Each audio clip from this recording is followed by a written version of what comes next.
Hello बच्चों, welcome to my channel हिसाब mathematics. आज हम क्लास 10th का रियल नंबर की एक्सरसाइज 1.1 को डिस्कस करेंगे। आज इस एक्सरसाइज को पूरा करेंगे, कंप्लीट इसका डिस्कशन होगा। और इससे पहले हमने पिछली वीडियोस में यूक्लिड डिवीजन लेमा और यूक्लिड डिवीजन एल्गोरिथम क्या होता है इसके बारे में हमने डिस्कस किया है, इसके बारे में हमने बताया है। और कैसे हम एचसीएफ फाइंड करते हैं यूक्लिड डिवीजन लेमा का यूज करके, यूक्लिड डिवीजन एल्गोरिथम और यूक्लिड डिवीजन लेमा में डिफरेंस क्या होता है, ये सारी चीजें हम जान चुके हैं। और कैसे हम एचसीएफ फाइंड करते हैं और उसका एप्लीकेशन अलग अलग कैसे होता है, ये सारी चीजें भी हम लोग डिस्कस कर चुके हैं। अब इसके आगे क्या है, इसके आगे एक्सरसाइज हमारी रियल नंबर की है 1.1 जो इसको हम आज डिस्कस करते हैं। तो चलते शुरू करते हैं। तो इस रियल नंबर एक्सरसाइज 1.1 में आपका जो पहला क्वेश्चन है, use Euclid division algorithm to find the HCF of these number. तो बच्चों चलो शुरू करते हैं, इसका एक एक करके हम सॉल्व करते हैं। तो पहला हमारा है 35 एंड इसका हमें एचसीएफ फाइंड करना है। बच्चों देखो, ये इसका हिंदी हमने लिखा नहीं है, ये एनसीईआरटी बुक का ये एक्सरसाइज 1.1 है। तो हिंदी मीडियम से वो देख सकते हैं हिंदी में क्या लिखा है। हिंदी में यही है कि यूक्लिड विभाजन एल्गोरिथम का यूज करके एचसीएफ ज्ञात कीजिए इन नंबर्स का। अलग अलग 3 क्वेश्चन इसमें है। तो पहले का हम एचसीएफ निकालते हैं। पहला हमें क्या करना है, एचसीएफ निकालने के लिए यूक्लिड डिवीजन लेमा का यूज करना होता है। तो यूक्लिड डिवीजन लेमा को कैसे यूज करते हैं पता है कि हमारे पास एक क्या होता है, डिवाइजर होता है, दूसरा डिविडेंड होता है। जब हम 2 नंबर हमारे पास होते हैं, उन नंबर्स को जब एक नंबर से डिवाइड करते हैं तो हमारे पास 2 पॉजिटिव इंटीजर और आते हैं, 2 पॉजिटिव इंटीजर और मिलते हैं। कौन कौन से मिल जाते हैं, जब कोशिएंट मिल जाता है और एक रिमाइंडर मिल जाता है। तो यहाँ पे अगर तो यहाँ पे कोशिएंट आ जाता है, कुछ नंबर आता है, अभी उसको सब्ट्रैक्ट करते हैं तो हमारे पास आ जाता है। यहाँ पे रिमाइंडर आने के बाद हम देखते हैं रिमाइंडर क्या है हमारा। रिमाइंडर हमारा फिर इसको हम लिखना होता है यूक्लिड डिवीजन लेमा के फॉर्म में। तो यूक्लिड डिवीजन लेमा के फॉर्म में कैसे लिखते हैं, a is equal to B Q plus R के फॉर्म में लिखा जाता है। फिर आर को हमें डिस्कस करना होता है, आर के बारे में बताना होता है कि आर क्या आपका है। आर आपका जो है वो 0 से बड़ा हो सकता है, 0 के बराबर भी हो सकता है, और किससे छोटा होगा, डिवाइजर भाजक से छोटा ही होगा। एक भाजक से बड़ा नहीं हो सकता शेषफल कभी भी। तो ये हमारा रिमाइंडर का होता है कि 0 से b तक होता है, इसमें 0 भी इंक्लूड होता है, 0 भी होता है इसके अंदर। तो मैं इसी का यूज करके यही हमारा स्टेटमेंट होता है, ये हमारा mathematical statement of the Euclid division lemma का होता है। तो यूक्लिड डिवीजन लेमा को यहाँ पे अप्लाई करेंगे तो यहाँ पे लिख लेते हैं by using Euclid division lemma.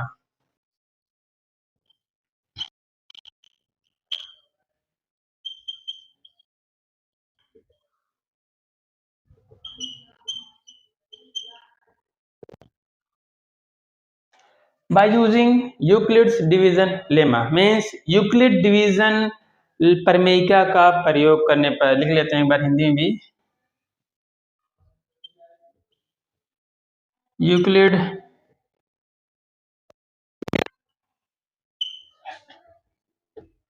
प्रमेयिका का प्रयोग करने पर क्या है, कह रहे हैं यूक्लिड विभाजन प्रमेय के प्रयोग इन नंबर्स पर।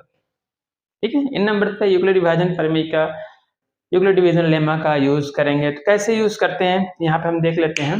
ये हमने पिछली वीडियो में बता रखा है और यहाँ भी मैं बता ही रहा हूँ कि यूक्लिड डिवीजन लेमा को कैसे अप्लाई करना है। यहाँ पे है 135 225, क्या करना है, 135 से 225 में क्या करना है, हमको डिवाइड करना है। 5 5 का 0 5 3 का, यहाँ पे 90 आ गया आपका। तो यहाँ पे हम क्या करते हैं, यूक्लिड डिवीजन लेमा का जो फॉर्म होता है उसको लिखते हैं। वही होता है, यूक्लिड डिवीजन लेमा का फॉर्म होता है dividend is equal to divisor into quotient plus remainder. भाज्य बराबर भाजक गुणे भागफल प्लस शेषफल। तो इसको लिख लेते हैं, भाज्य या डिविडेंड हमारा क्या है, 225 है, is equal to 135 into 1 plus 90। हमें क्या ध्यान देना होता है, यहाँ पे रिमाइंडर को देखना होता है कि रिमाइंडर हमारा क्या है। अगर रिमाइंडर हमारा 0 आ गया होता पूरा, तो हम क्या कहते हैं कि इन नंबर्स का जो एचसीएफ होता है 135 हो जाता है, 135 आपका एचसीएफ हो जाता है अगर यहाँ पे रिमाइंडर 0 होता, 0 आया होता तो। लेकिन बट यहाँ पे 0 नहीं आया है, तो आपका यहाँ एचसीएफ 135 नहीं है। अब क्या होगा जब 0 नहीं आता, तो यहाँ पे लिख लेते हैं कि रिमाइंडर क्या आया है, चूंकि since remainder is equal to 90, जो 0 के बराबर नहीं है। और इस स्टेज का, जिस स्टेज पे हमने यूक्लिड विभाजन प्रमेय का प्रयोग किया है, इस स्टेज पर अगर देखते हैं तो हमारे पास जो डिवाइजर क्या है, भाजक क्या है, 135 है।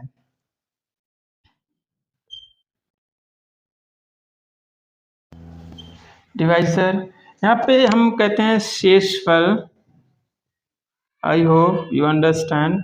शेषफल ये अब क्या है आपका, ये आपका भाजक है डिवाइजर। यहाँ पे आपका डिवाइजर कितना आता है, आया है वो पहले से 135 है।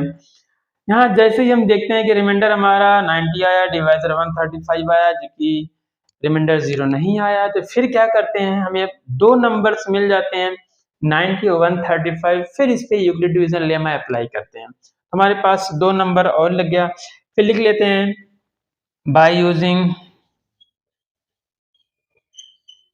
यूक्लिड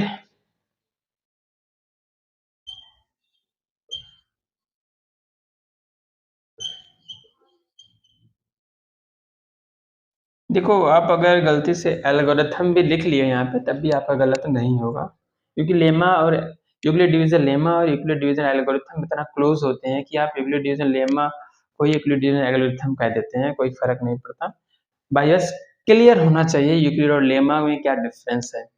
लिख लेते हैं किन किन नंबर पे यूज कर रहे हैं, 2, इधर एक हमारा 90 आ गया और दूसरा आपका क्या है 135 है।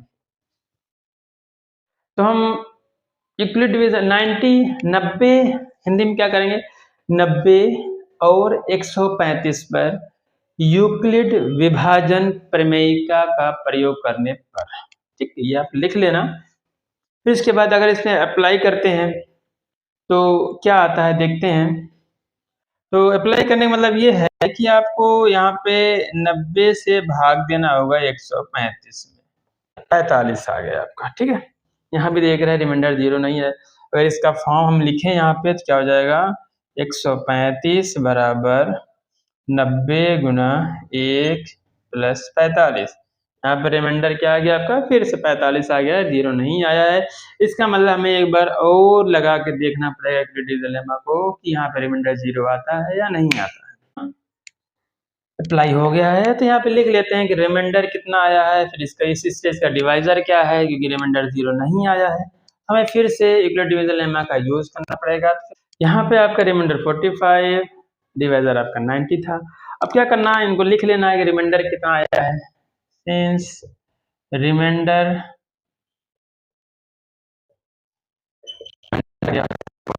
45 आया जो 0 के बराबर नहीं है, और इस स्टेज का जो डिवाइजर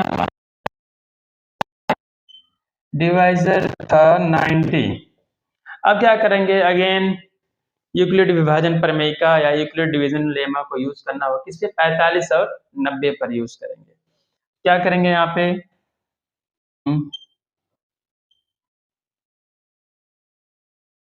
यूक्लिड्स डिवीजन लेमा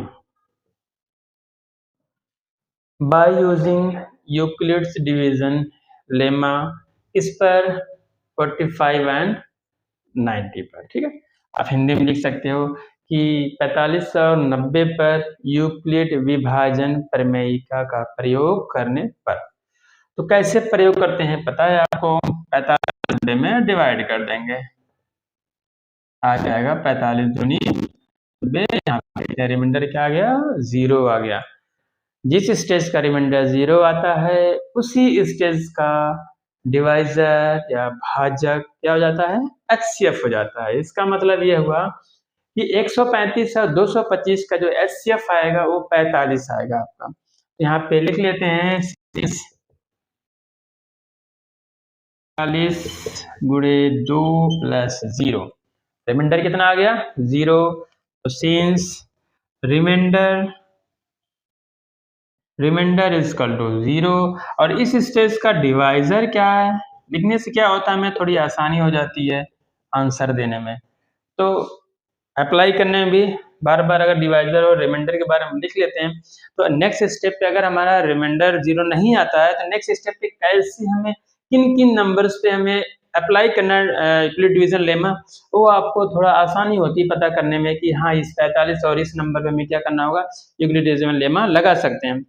तो यहाँ पे जैसे क्या हो गया, रिमाइंडर 0 आ गया तो हमने डिवाइजर भी लिख लिया, इससे ये पता चल गया चलो रिमाइंडर 0 जिस स्टेज पे आया है उस स्टेज का डिवाइजर भी हमने लिख लिया 45 है। तो आंसर क्या आ जाएगा, एचसीएफ इनका आ जाएगा 45। किस किस नंबर का एचसीएफ निकालना है 135 एंड 225 का जो एचसीएफ आएगा 45 आएगा, ये आपका आंसर है। और ये आपको पता भी है कि जो जितने स्टेप इसमें यूक्लिड डिवीजन लेमा अप्लाई हुआ है, जिन जिन नंबर उनका भी एचसीएफ 45 ही है। जैसे यहाँ पे 90 135 का लगा ही है, ठीक है, 90 135 का लग गया है, और हाँ 135 से 225 का लगा था 45 आ गया, 90 और 135 भी लगा है तो इसका भी एचसीएफ कितना है 45 ही आएगा। और यहाँ पे आपका 45 और 90 पर लगा हुआ है तो यहाँ भी एचसीएफ क्या आएगा 45 ही आएगा। तो इस तरीके से हमारा क्वेश्चन नंबर 1 का पहला पार्ट खत्म होता है। अब देखते हैं क्वेश्चन नंबर 2 को कैसे कैलकुलेट करते हैं। सेम प्रोसेस यहाँ भी है क्वेश्चन नंबर 2 को सॉल्व करने के लिए। एंड 38,020, इस पर क्या करेंगे, यूक्लिड डिवीजन लेमा को अप्लाई करेंगे। कैसे अप्लाई करते हैं, पहले लिख लेते हैं by using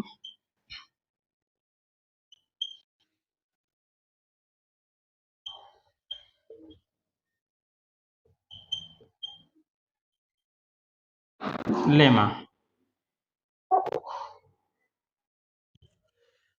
by using Euclid division lemma means Euclid विभाजन प्रमेयिका का प्रयोग करने पर। कैसे प्रयोग करते हैं, हमें 196 से डिवाइड करना है, इसमें 1200, ठीक है, इसको डिवाइड करना है, दोनों 18, तो ये एक बार जाएगा 196, अब ये 10 बार जाएगा 1960 होगा, जाएगा कितनी बार में 9 छक 54 जाएगा, ये जाएगा 5 बार। बच्चों यहाँ पे क्या हुआ कि आपका एक बार ही डिवाइड किया हमने, रिमाइंडर आपका 0 आ गया, मतलब यहाँ पे हमें आगे हमें पता है कि जिस स्टेज का रिमाइंडर 0 होता है उसी स्टेज का आपका जो डिवाइजर होता है, जो भाजक होता है, वही क्या होता है एचसीएफ हो जाता है। यहाँ हमें एक बार ही डिवाइड करना पड़ा तो यहाँ पे हमारा रिमाइंडर 0 आ गया, तो इसलिए एचसीएफ क्या हो जाएगा 196 होगा। तो इस स्टेटमेंट को लिख लेते हैं, क्या होगा, हमें पता है डिविडेंड 38,220 बराबर, तो यहाँ पे क्या आया 38,220 बराबर 196 गुणे 195 plus 0, since remainder is equal to 0, और इस स्टेज का डिवाइजर क्या है आपका 196 है। अब इसमें कुछ करना नहीं है, पता है जिस स्टेज का रिमाइंडर 0 होता है उसी स्टेज का जो डिवाइजर होता है वो एचसीएफ हो जाता है, इसलिए एस कितना हो जाएगा 196 38,220 का एचसीएफ हो जाएगा 196 हो जाएगा, ये आपका आंसर है। ठीक है, मुझे आशा है कि आपको समझ में आ रहा होगा कि इसका एचसीएफ कितना आ गया 196 आ गया, क्योंकि रिमाइंडर इस स्टेज का 0 आ गया, तो इस स्टेज जो डिवाइजर होता है वही क्या होता है एचसीएफ होता है। इस तरीके से हमारा क्वेश्चन नंबर 1 का सेकेंड पार्ट भी कंप्लीट हो जाता है। अब क्या करते हैं, अब क्वेश्चन नंबर 1 का थर्ड पार्ट का कंप्लीट करते हैं। 167 एंड इनका निकालना है एचसीएफ, मतलब इनके बीच में यूक्लिड डिवीजन लेमा का प्रयोग करना है। तो लिख लेते हैं यूक्लिड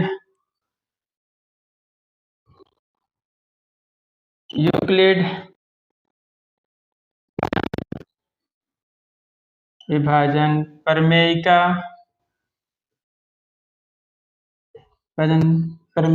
का प्रयोग करने पर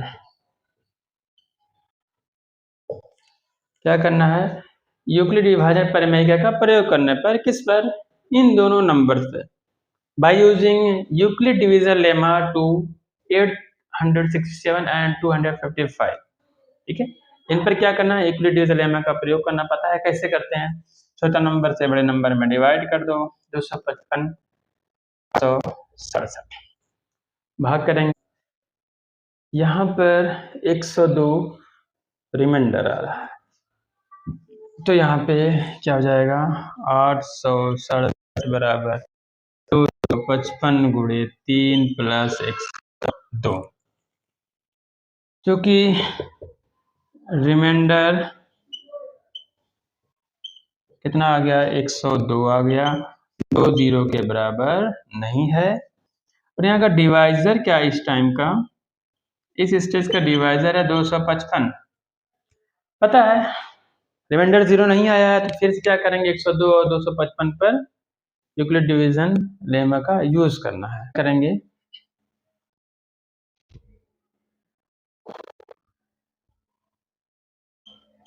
by using Euclid's division lemma. Euclid division lemma का यूज करना है किन किन पर? 102 और 255 पर। देखते हैं क्या आता है। 102 और 255 दो बार जाएगा क्या? यहाँ पे क्या होगा? फॉर्म लिखते हैं। 255 बराबर 102 गुणे 2 प्लस 51। यहाँ पे रिमाइंडर क्या आया? क्योंकि रिमाइंडर बराबर 51, ये भी जीरो के बराबर नहीं है, अभी इस स्टेज में जीरो नहीं आया है। और आपका जो डिवाइजर है क्या है? डिवाइजर इस का आया है 102। अब क्या करेंगे? फिर से अगेन हम 51 और 102 पर यूक्लिड डिवीजन लेमा का यूज करेंगे। फिर देखते हैं कि हमारा रिमाइंडर क्या आता है। अब क्या करना है? 51 और 102 पे लगाना है। मैं लिख देता हूँ 51 और 51 एंड 100। और इस पर यूक्लिड विभाजन प्रमेयिका का प्रयोग करने पर, तो बच्चों 51 और 102 पे लगाते हैं। 51 और 102 पर आप यूक्लिड डिवीजन लेमा का यूज करते हैं।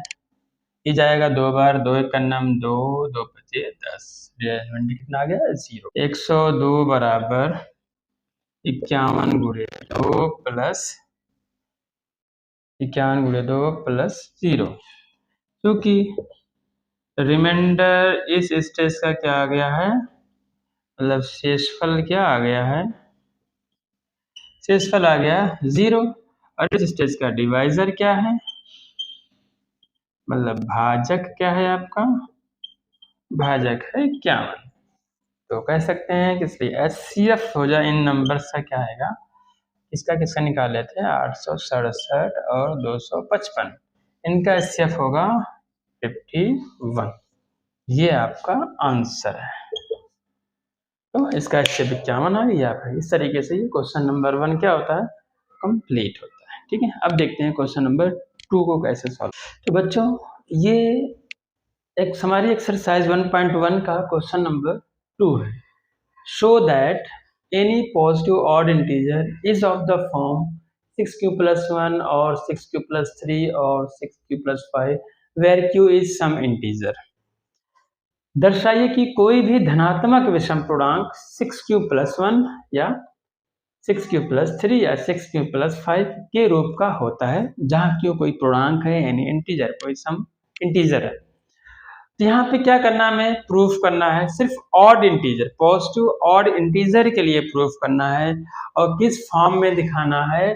कि हमें दिखाइए कि जो ये 6q plus 1 और 6q plus 3 और 6q plus 5, इन तीनों में से या तो ये होता है या तो ये होता है या तो ये होता है। तो इसको मैं सॉल्व करने के लिए क्या करना है, यूक्लिड डिवीजन लेमा का ही यूज करना है, यूक्लिड डिवीजन एल्गोरिथम का ही प्रयोग करना है। तो इसको सॉल्व करते हैं कि कैसे इसको हम फाइंड करें, कैसे इसको प्रूफ करेंगे कि ये जो फॉर्म होता है यूक्लिड, ये जो फॉर्म होता है आपका, ये होता है धनात्मक विषम पूर्णांक का फॉर्म होता है या पॉजिटिव ऑड इंटीजर का फॉर्म होता है। तो ये आपका क्वेश्चन है, तो इसका हम क्या करते हैं, सॉल्व करते हैं। ठीक है बच्चों, तो इसके लिए हमें क्या करना है, हमें हर बार ये देखो, अगर देखा जाए तो ये यूक्लिड डिवीजन लेमा का ही form A equal to B Q plus R का, A equal to B Q plus R का ही फॉर्म लिखा हुआ, B Q plus R, B Q plus R. ठीक, तो यहाँ पे क्या करना है कि हमें कोई एक पॉजिटिव इंटीजर मानना पड़ेगा, लेट या माना ए कोई धनात्मक पूर्णांक है, माना ए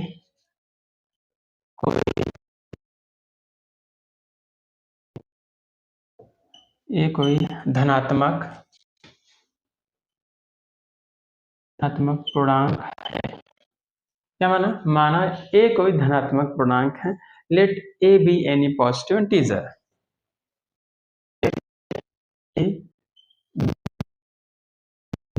एनी पॉजिटिव इंटीजर।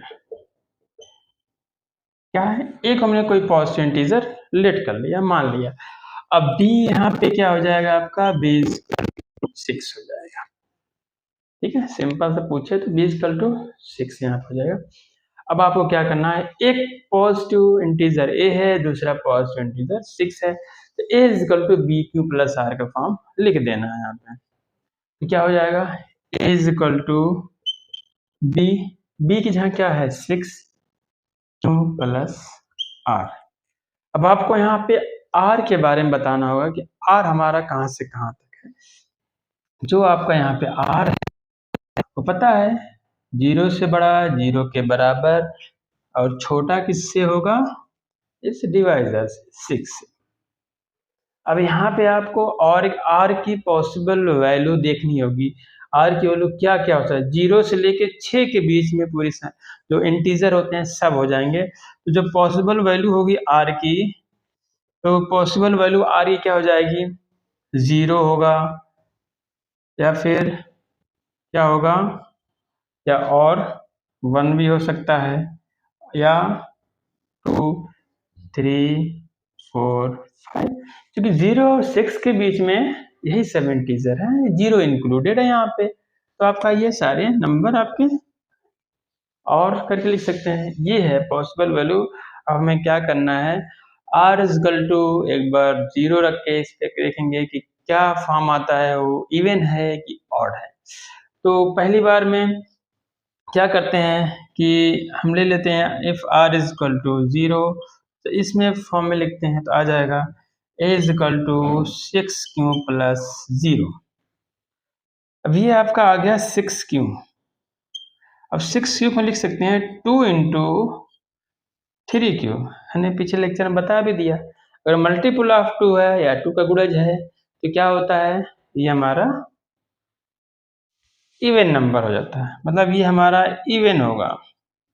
क्या होगा, इवन पॉजिटिव इंटीजर है, इवन इंटीजर है, मतलब समपूर्णांक है। ये क्या है, समपूर्णांक है,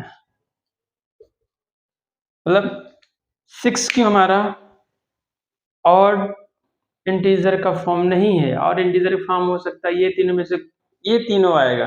तो ये r बराबर 0 रखने पे ये हमारा 6 क्यों है, 6 क्यों हमारा ऑड का फॉर्म नहीं है, सम का है। तो आगे r इक्वल टू क्या रखते हैं, नेक्स्ट नंबर 1 रखते हैं। If r is equal to 1, तो आपका 6 क्यों प्लस r की जगह 1 हो गया। अब ये क्या होगा पता है, प्रूफ हो चुका है। 6 क्यों क्या है आपका, और नंबर, इवन नंबर है, 6 क्यों even number, even positive integer आया है, तो 6 क्यों प्लस 1 क्या आ जाएगा, ऑड इंटीजर का फॉर्म आ जाएगा। अब दिखा सकते हो ये हमारा क्या है, क्योंकि इवन इंटीजर है, क्या है, इवन इंटीजर है। इवन इंटीजर मतलब सम धनात्मक पूर्णांक है, मतलब सम पूर्णांक है और +1 है। इसी में सम पूर्णांक या इवन इंटीजर में 1 ऐड करोगे तो ऑड इंटीजर आएगा, ठीक है, विषम पूर्णांक आएगा। तो इसका मतलब ये आपका किस फॉर्म में है, ये ऑड पॉजिटिव इंटीजर का फॉर्म है। तो ये क्या आपका है, पॉजिटिव ऑड इंटीजर, धनात्मक विषम पूर्णांक है। क्या ये, धनात्मक विषम पूर्णांक, ये क्या आएगा आपका, धनात्मक विषम पूर्णांक का फॉर्म है। अब r=1, एक तो प्रूफ हो गया, 6³ + 1 हमारा क्या है, धनात्मक विषम पूर्णांक है, पॉजिटिव ऑड इंटीजर है। अब अगला क्या करेंगे हम, इफ r=2 ले लेंगे, नेक्स्ट नंबर है 2 हो सकता है या तो 2 हो, तो a आ जाएगा 6³ + 2, या फिर वही काम करेंगे 2 को कॉमन ले लेंगे, 2 कॉमन लेंगे क्या बचेगा, 2 × 2 3 = 6, यहाँ से कॉमन लेंगे 2 तो बचेगा 1, कॉमन लेने आता होगा आप लोगों को। कॉमन कैसे ले सकते हैं देख लेते हैं, 2 से डिवाइड करने पे कितना आएगा, क्योंकि 2 कॉमन ले रहे हैं, 2 से डिवाइड करने में जो आएगा यहाँ पे लिखा जाता है, फिर प्लस, फिर यहाँ पे 2 से डिवाइड करने में जो आएगा यहाँ पे लिख देते हैं, फिर 2 2 3 = 6, 3 क्यों, 2 1 = 2, 2 1 = 2 1, तो ये क्या आ गया, फिर 2 का गुणज आ गया, 2 का मल्टीपल आ गया है, मल्टीपल ऑफ 2 आ गया, इसका मतलब ये क्या आपका, आपका पॉजिटिव इवन इंटीजर है, ये क्या है, पॉजिटिव इवन इंटीजर है, जबकि ये पॉजिटिव ऑड इंटीजर नहीं है, और 6³ + 2 का फॉर्म है भी नहीं यहाँ पे, ठीक है। अब क्या करना है, अब क्या करना है, इफ r=3, r=3 लेते हैं तो a आ जाएगा 6³ + 3 आ जाता है, 6³ + 3 आ जाता है। अब यहाँ पे अगर इसको थोड़ा से 6³ को हम क्या लिख सकते हैं, 2 + 1 लिख सकते हैं, 2 + 1, तो ये आपका 2 + 1 हो गया, वही चीज है 2 + 1 3, इसको हमने ब्रैकेट में कर दिया, मतलब ये क्या हो गया आपका 6³ + 2, ये क्या प्रूफ हुआ है, इवन इंटीजर। अगर ये इवन इंटीजर है तो ये क्या होगा, +1 ऐड हो रहा है तो ऑड इंटीजर होगा, तो इसका मतलब ये आपका क्या होगा, पॉजिटिव ऑड, मतलब धनात्मक विषम पूर्णांक 6³ + 3, 6³ + 1 दो प्रूफ हो चुका है, अब एक और बचा हुआ है।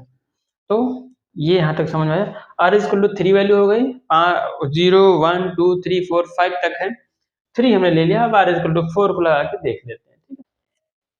इफ r=4, तो 4 हो बराबर हो जाएगा 6³ पता है 2 यहाँ पे कॉमन ले लेते हैं, क्यों 2 इसलिए दिखाते हैं, जो 2 का मल्टीपल होता है या 2 का जो गुणज होता है वो क्या, कौन सा नंबर होता है, वो इवन इंटीजर होता है। तो यहाँ पे 2 कॉमन लेंगे, 2 से डिवाइड करेंगे पूरे में आ जाएगा 3, 2 3 = 6, 2 3 6 क्यों आ गया, प्लस 4 में 2 से भाग देंगे 2 आएगा, 2 3 4, ये कॉमन हो गया। अब ये पता है 2 गुणे आ गया, तो इसका मतलब ये क्या, ये आपका सम धनात्मक समपूर्णांक है, धनात्मक समपूर्णांक है, मतलब पॉजिटिव इवन इंटीजर है, ठीक है। अब क्या करते हैं, इफ r=5 क्या आएगा, a=6 + 5, इसको थोड़ा सा एडजस्ट करते हैं, वैल्यू को 5 लिख सकते हैं, 4 + 1, ये अगर हम करें 6³ + 4, तो 6 + 4 पहले से प्रूफ हो चुका है, क्या, धनात्मक समपूर्णांक, उनमें अगर 1 ऐड करते हैं तो क्या आता है, पॉजिटिव इवन, ये पॉजिटिव इवन इंटीजर है, 1 ऐड कर दिया तो पॉजिटिव ऑड इंटीजर हो गया, तो क्या हो जाएगा, ये हमारा +1 है, धनात्मक समपूर्णांक ऊपर प्रूफ हो चुका है, तो इसलिए ये क्या आपका, आपका धनात्मक विषम पूर्णांक, धनात्मक विषम पूर्णांक, ठीक है, मतलब पॉजिटिव। ये चीज प्रूव भी करना था, हमने क्या किया, इन तीनों को प्रूव भी हो गया कि ये और इंटीजर के पॉजिटिव और इंटीजर का फॉर्म होता है, तो इसलिए क्या हुआ, हम लिख सकते हैं कि इस तरह से ये प्रूफ हो गया कि जो 6q+1, 6q+3, 6q+5 जो होता है ये धनात्मक विषम पूर्णांक है, ठीक है। ये इसको हम स्टेटमेंट को लिख लेते हैं, 6q+1 या 6q+3 या 6q+5 धनात्मक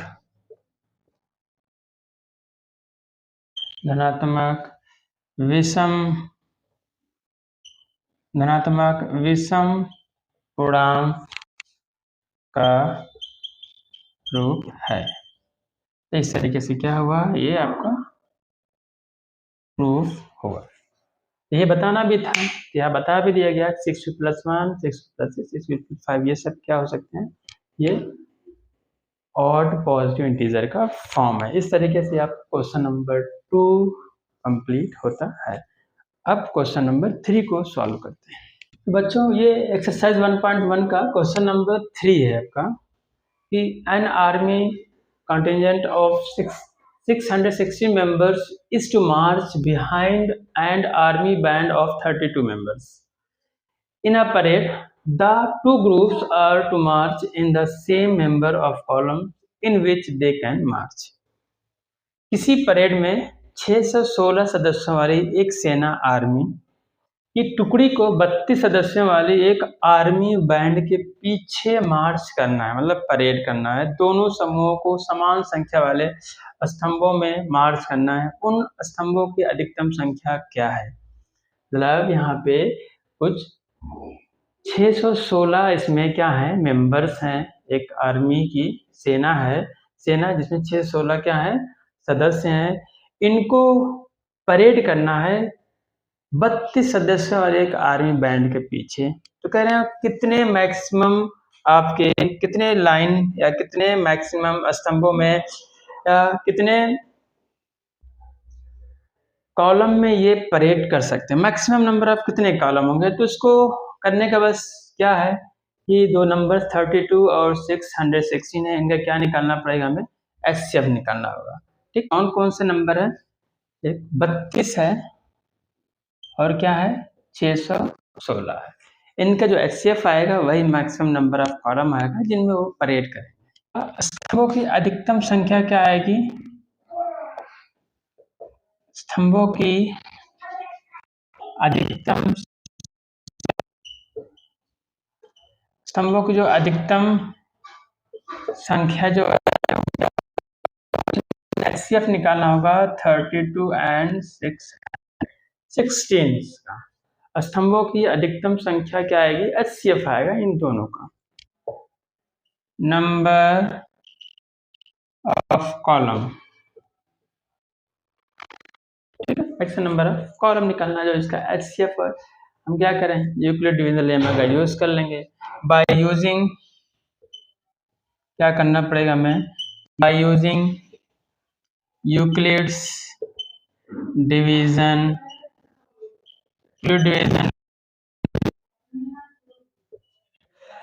क्या करना होगा, bye using Euclid division lemma, मतलब यूक्लिड विभाजन प्रमेयिका का प्रयोग करके हमें इसका एचसीएफ फाइंड करना है। बहुत आसान है, ये आप कर भी चुके हैं, कुछ नहीं करना, 32 से हमें डिवाइड करना है किसमें, 616, 5 3 2 29, यहाँ पे 6 डाल लेंगे।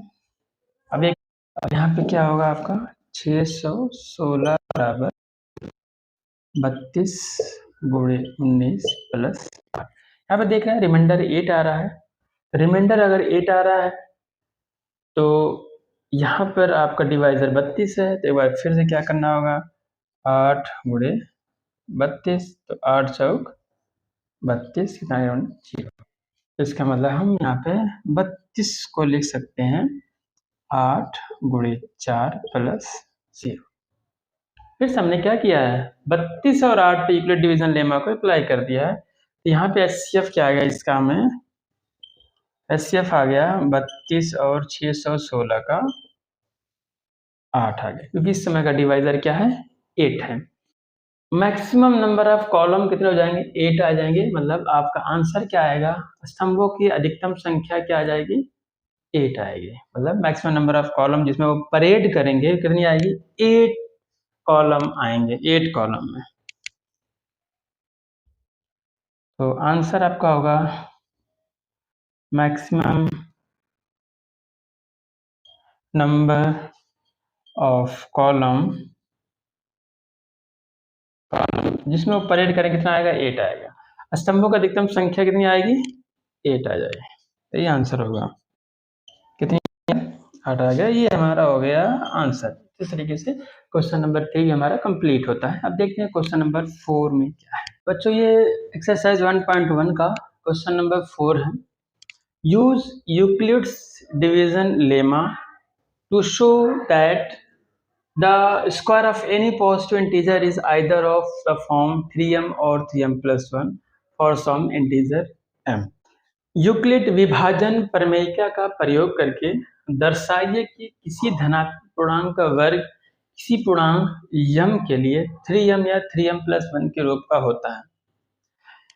अब इसमें बच्चों क्या है कि कह रहा है कि हमें अब यहाँ पे ये शो करना है कि कोई हमारा धनात्मक पूर्णांक है, कोई पॉजिटिव इंटीजर है, और जब इसका हम स्क्वायर करते हैं, क्या कहा, जब इसका हम वर्ग करते हैं, जैसे 3 का स्क्वायर करेंगे तो 9 आता है, 3 का वर्ग करेंगे 9 आता है। तो इसी तरीके से कह रहे हैं कि अगर हम किसी पॉजिटिव इंटीजर का स्क्वायर करते हैं, उसका वर्ग करते हैं, तो उसका फॉर्म क्या आता है, या तो 3m आता है या तो 3m plus 1 का फॉर्म आता है।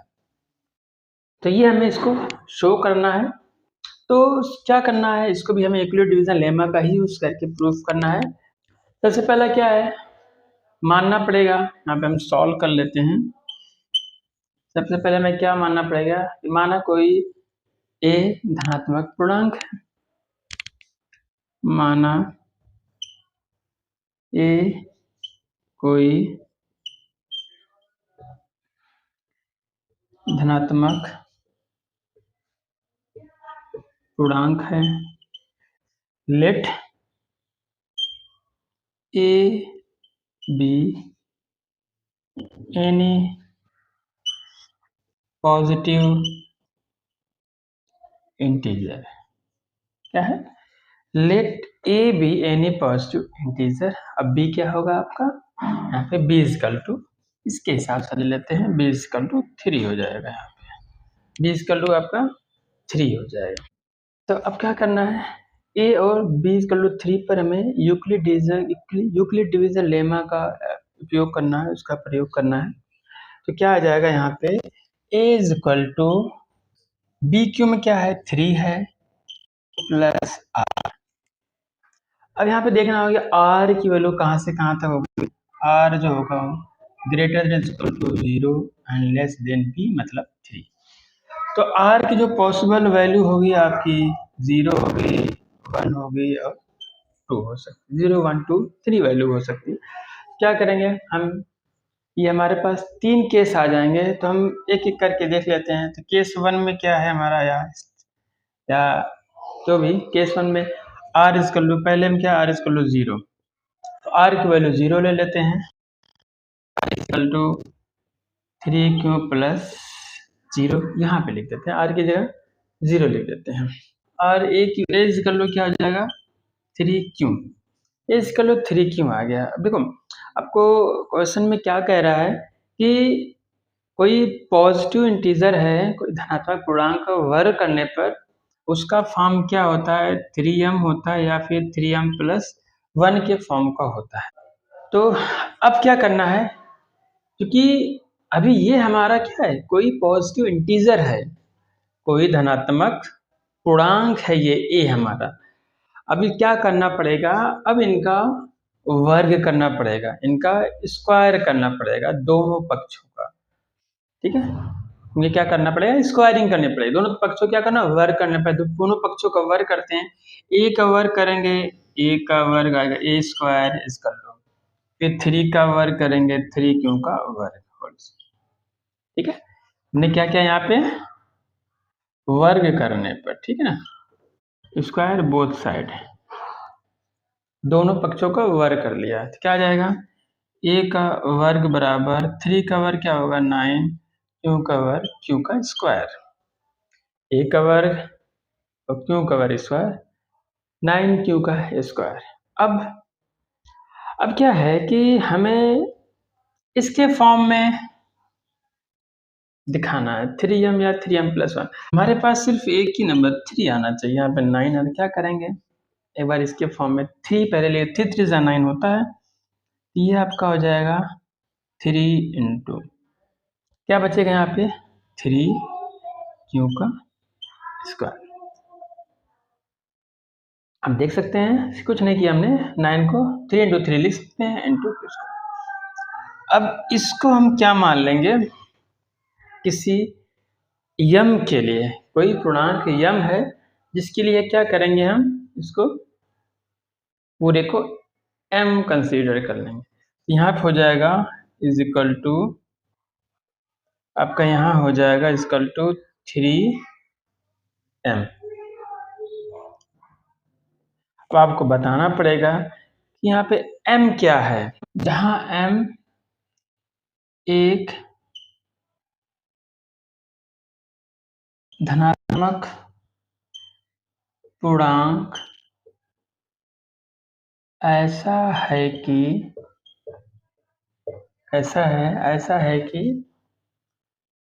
m बराबर 3q स्क्वायर, जहाँ m एक धनात्मक पूर्णांक ऐसा है कि m बराबर 3q स्क्वायर, वेयर m एक धनात्मक पूर्णांक ऐसा है कि m एक ऐसा धनात्मक पूर्णांक है कि m बराबर 3q स्क्वायर, ऐसे भी लिख सकते हैं m एक ऐसा धनात्मक पूर्णांक है कि m बराबर 3 square, m is an positive integer such that m is equal to 3q square. एक प्रूफ हो गया कि किसी धनात्मक पूर्णांक किसी पॉजिटिव इंटीजर का स्क्वायर करने पे, वर्ग करने पे 3m का फॉर्म आता है। केस 1 था ये। अब केस 2 पे देखते हैं। केस 2 में क्या था, r इज इक्वल टू 1 है, ठीक है।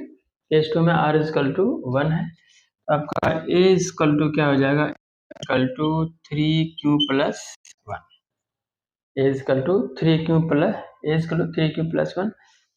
क्या करना होगा, दोनों पक्षों का फिर से वर्ग करना पड़ेगा, क्योंकि ये हमारा धनात्मक पूर्णांक केवल इसका वर्ग करने के बाद ये फॉर्म हमें दिखाना है। तो इसका वर्ग फिर 3q प्लस 1 का वर्ग, a का वर्ग तो a का स्क्वायर तो ऐसे ही करना है, ये a प्लस बी का स्क्वायर होता है, a प्लस बी का स्क्वायर का फार्मूला ये होता है a प्लस बी का होल स्क्वायर बराबर a का स्क्वायर plus B square plus 2ab। तो यहाँ पे ऐसे करते हैं 3q का वर्ग प्लस 1 का वर्ग प्लस 2 इंटू ये 2 3q इंटू 1, क्या आ जाएगा यहाँ पे आपका 3 का स्क्वायर 9, q का स्क्वायर q स्क्वायर प्लस 1 का स्क्वायर 1 प्लस 2 3 जा 6 क्यों आ गया, ठीक है। इसको आप उसके ऊपर लिख लेते हैं, इस पर इसको पहले लिख लेते हैं 6q plus 1, 9q square plus 1 plus 6q। तो यहाँ पे अब हमें क्या करना है, फिर से हमें क्या है 3m या 3m+1 का फॉर्म दिखाना होगा, क्यों का ऐसा रूप बनाना होगा। अब क्या कर सकते हैं, यहाँ पे हम इन दोनों में से कुछ कॉमन ले सकते हैं, नंबर क्या नंबर 3 ही लेना है, कॉमन 3 के फॉर्म में ही लेके आना है। यहाँ पे 3 हम कॉमन ले लेते हैं, यहाँ क्या बचेगा 3 3 जा 9, 3q का स्क्वायर, यहाँ पे 2 3 2 जा 6q प्लस 1। आपको समझ में आ रहा होगा कि यहाँ पे अब क्या होगा, इसके प्लेस पे क्या लिख देंगे हम, अब m जो भी आए, आपको 3m और 3m+1 का फॉर्म बनाना है। देख लेते हैं, +1 लिखने के बाद ये आ रहा है, क्या करेंगे हम, इनमें दोनों में कॉमा रहते, इसको पूरा मान लेंगे m, हम कह देंगे जहाँ m एक धनात्मक पूर्णांक ऐसा है या फिर m एक ऐसा धनात्मक पूर्णांक है कि m बराबर ये, where m is an positive integer such that m is equal to ये, बार बार करना है। तो यहाँ पर क्या करेंगे, ए स्क्वायर बराबर क्या आ जाएगा 3, इसकी जगह हम क्या लिख देंगे m+1, दूसरा फॉर्म भी आ गया, ए स्क्वायर इसको लो 3m+1 करेंगे, वेयर जहाँ m एक धनात्मक पूर्णांक ऐसा है कि, या m एक ऐसा धनात्मक पूर्णांक है कि m बराबर, यहाँ पर हमें क्या करना है, इसको लिखना है 3q² + 2q, इस तरीके से ये हमारा सॉल्व हो गया, 3m+1 आ गया। कहने का मतलब ये है किसी पॉजिटिव इंटीजर का जब स्क्वायर करेंगे तो उसका दो ही फॉर्म आ सकता है, तो 3m आएगा या तो 3m+1 आएगा। तो पहले वाला 3m आ गया था, फिर केस 2 में देखा था हमने 3m+1 आ गया। अब फिर तीसरा केस है, तीसरे केस को भी क्या करते हैं हम इसी तरीके से सॉल्व करते हैं। केस थर्ड है, केस थर्ड में क्या है, r = 2 है, तो = 3q+2, ये तो हमारा पॉजिटिव और इंटीजर, सॉरी ये तो हमारा पॉजिटिव इंटीजर है, इनका वर्ग करके देखना है, स्क्वायर करके हमें फॉर्म में रिप्रेजेंट करना है, किसमें 3m या 3m+1 के फॉर्म में दिखाना है। तो इनका वर्ग आ जाएगा 3q+2 का वर्ग, यहाँ आ जाएगा 3q का वर्ग, डायरेक्ट कर देता हूँ, 3q का वर्ग क्या है, 3 3 9, q का स्क्वायर प्लस 2 का स्क्वायर 2 2 4 प्लस 2 3 6 6 2 का a प्लस b का होल स्क्वायर लग गया है, क्या आ जाएगा यहाँ पे, हम 9q² + 12q को, अब यहाँ पे देख रहे हैं कि कॉमन कुछ हो सकता है, कोई नंबर 3 कॉमन लेना है बेसिकली, 3m+1 का फॉर्म बनाना है, 3 ही कॉमन लेना, तो 3 तो इसमें हो जाएगा, 3 3 9, 3 4 12 आ तो जाएगा, लेकिन 3m या 3m+1 का फॉर्म नहीं आ पाएगा। जैसे अगर हम ले लेते हैं यहाँ पे 3 कॉमन, तो 3 3 9, 3 4 12 प्लस 4, यहाँ पर अगर इसको हम m मान लेते हैं तो 3m+4 आ जाएगा। हमें रिप्रेजेंट करना है किसमें, 3m या 3m+1 में ही दिखाना होगा। तो इसके लिए क्या करेंगे, एक छोटा सा क्या करेंगे यहाँ पे कि ये हमारा जो 4 है इसको दो पार्ट में तोड़ देंगे, 3+1 कर देंगे, अपने आप हो जाएगा। तो एक स्टेप और बढ़ा लेते हैं इसमें,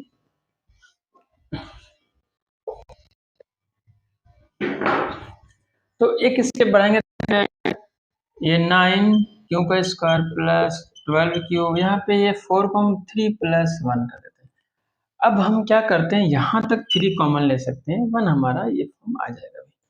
तो ये हो जाएगा 3, अगर हम यहाँ पे कॉमन ले लें तो बचेगा 3q², 3 4 12, 3 1 1, 3 1 3 1। अब यहाँ पे क्या हो जाएगा 3+1, जहाँ m एक धनात्मक पूर्णांक है, कैसा है, m बराबर इतना, where m is a positive integer such that m is equal to इतना, ये लिख लेंगे, जहाँ q+1 आगे, m बराबर 3q² + 4q + 1, m ये है, m की जगह पे यहाँ पे ये रख दीजिए, इंग्लिश में लिखना होगा where m is a positive integer such that m is equal to this। ठीक, तो इस प्रकार से हमने क्या किया कि किसी भी धनात्मक पूर्णांक या पॉजिटिव इंटीजर का वर्ग करने पर, स्क्वायर करने पर, वो 3m या 3m+1 का ही फॉर्म आता है, यही फॉर्म 3m+1 3m+1 3m, यही फॉर्म आ जाता है। ठीक, किसी धनात्मक पूर्णांक either of the form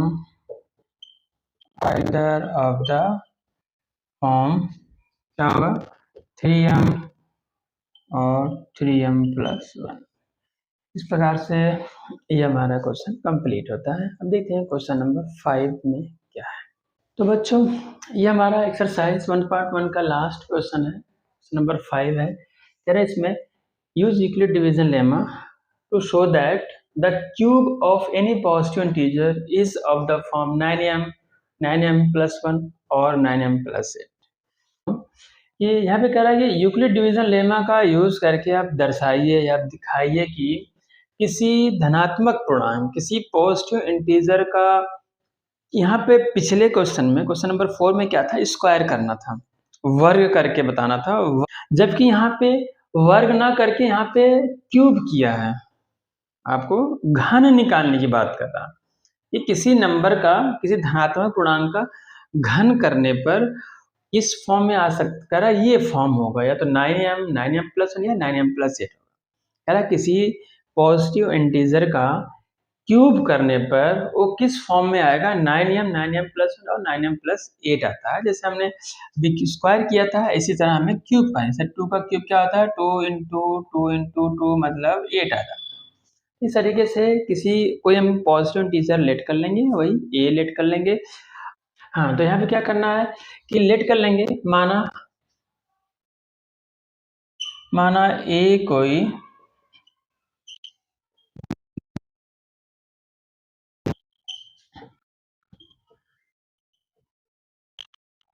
क्या किया, माना ए कोई धनात्मक पूर्णांक, late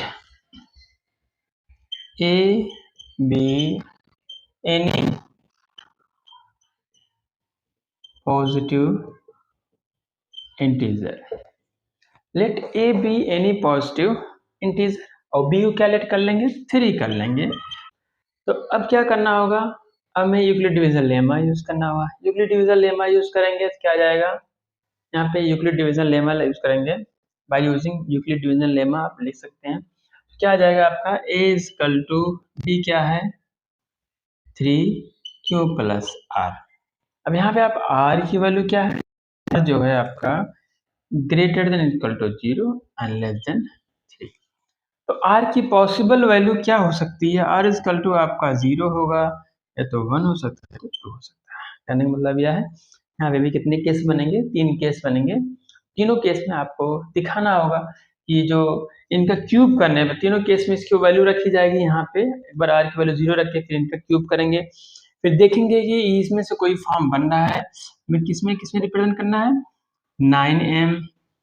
9m plus 1 9m plus 8, इन तीनों में से कोई फॉर्म दिखाना होगा। इसी तरीके से जैसे पिछले क्वेश्चन हमने दिखाया है यम को लेट करके, इसी तरह इसमें भी हमें करना है। क्या करेंगे, केस यहाँ शुरू करते हैं, केस 1 लेके r इजकल टू 0 रखें। चलो फर्स्ट है r is equal to 0, r is equal to 0 है, r की वैल्यू तो a इजकल टू आ जाएगा 3q प्लस 0, तो a इजकल टू क्या आ गया आपका 3q आ गया। a इजकल टू 3q है, पिछले क्वेश्चन में क्या था, हमें स्क्वायर करना था, यहाँ पे क्यूब करना है। तो यहाँ पे क्या करेंगे, क्यूब करेंगे, दोनों नंबर का a का क्यूब इजकल टू 3q का क्यूब। यहाँ पे क्या करें, ध्यान देना आपको, यहाँ पे हम घन कर रहे हैं, नंबर का क्यूब कर रहे हैं, पिछले में क्या था, हमें स्क्वायर करना था, तो इसका क्यूब करें, a का क्यूब a क्यूब ही होगा। अब 3q का क्यूब करना, पहले 3 का क्यूब करना होगा, 3q मतलब 3 को 3 टाइम मल्टीप्लाई करना है, 3 9 9 3 27, 27 आ जाएगा ये, और q का क्यूब क्या आएगा, q का क्यूब क्यूब ही आएगा। अभी आपको ध्यान देना होगा कि हमें किस फॉर्म में रिप्रेजेंट करना है इसको, इस नंबर को किस फॉर्म में हमें दिखाना है, किस फॉर्म में आपको ये शो करना है, हमें इस फॉर्म में 9m प्लस 1 9m प्लस 8 के फॉर्म में शो करना है। तो इसका मतलब ये है कि यहाँ पे 9 का मल्टीपल आ रहा है, तो यहाँ भी हमें ऐसा इसको बनाना है कि 9 का मल्टीपल आ जाए। तो 9 का मल्टीपल कैसे आएगा, हम 27 को कर सकते हैं 9 इंटू 3, 9 3 27, तो क्या होगा 9 इंटू 3 क्यू का क्यूब। अब यहाँ पे आपको समझ में आ रहा होगा कि अब 3q क्यूब कहाँ जाएगा, इसकी जगह क्या ले लेंगे, m को मान लेंगे, 3q क्यूब क्या हो जाएगा आपका m हो जाएगा, कहेंगे तो ये हो जाएगा आपका a का क्यूब इक्वल टू 9, और 3q क्यूब की जगह क्या हो जाएगा, m हो जाएगा, आ गया 9m का फॉर्म आ गया। यहाँ पे लिख देंगे where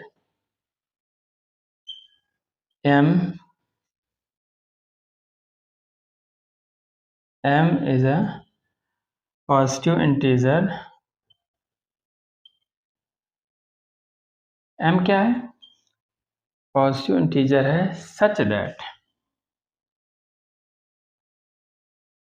such that is equal to 3q का क्यूब।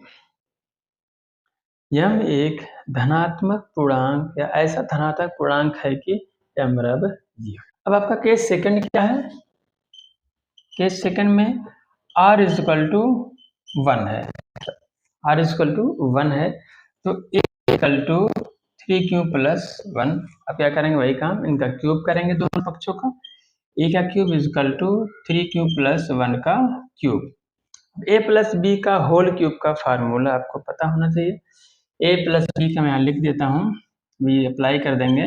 a प्लस बी का होता है पहले वाले plus B cube plus 3ab bracket में a प्लस बी, ये होता है आपका a प्लस बी का होल क्यूब। ये यहाँ पे लगा देंगे, आ जाएगा। ठीक है, यहाँ पे क्या आएगा? a का क्यूब हेलो 3 का क्या आएगा? 3 का 3 टाइम मल्टीप्लाई, एक बार लिख लेते हैं। 3 का क्यूब प्लस 1 का क्यूब 3 इंटू 3q इंटू 1, तीनों का मल्टीप्लाई 3 इंटू 3q इंटू 1, फिर ब्रैकेट में क्या आ जाएगा? 3q प्लस 1, ये आ गया आपका। फिर 3 का क्यूब क्या आता है? 27, 3 से 9, 3 से 27, 27।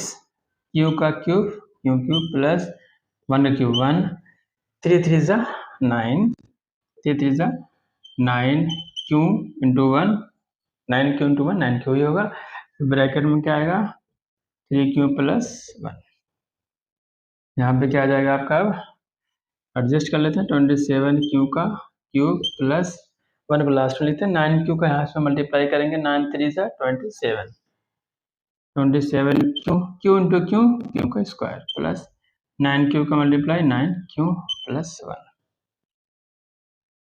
अब यहाँ पे देखेंगे 9, यहाँ से लेके आप यहाँ तक 9 कॉमन ले सकते हैं, मतलब 9m प्लस 1 का फॉर्म आपको मिल जाएगा। यहाँ पे क्या करेंगे? यहाँ पे हम 9 कॉमन ले लेंगे, क्या आ जाएगा? यहाँ पे 3q का क्यूब 9 27, फिर 9 तरीक 27, 3q का स्क्वायर प्लस 9 का 9q प्लस 1, ये हो जाएगा 9। इस पूरे को ले लेंगे क्या?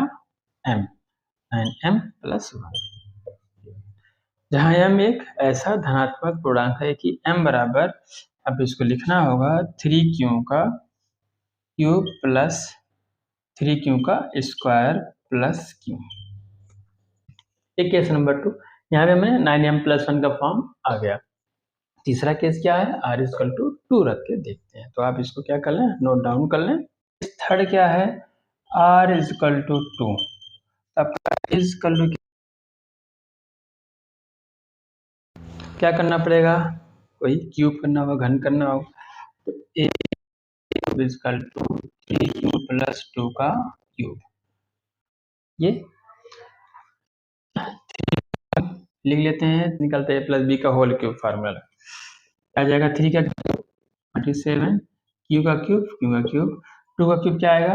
2 इंटू 2 इंटू 2, 2 का 3 बार गुणा 8 आएगा, प्लस 3 3 जा 9, 9 2 जा 3 3 9 2 18, यहाँ पे क्यू फिर गुणे 3q प्लस 2, 8 को आपकी लास्ट में लिखते हैं, इसके इसका मल्टीप्लाई करके लिख लेते हैं, क्या आ जाएगा? 27q का क्यूब प्लस 18 तिहाई 54, क्यू इंटू क्यू 2 बार क्यू का क्यू स्क्वायर, 18 दूनी 36, क्या आएगा?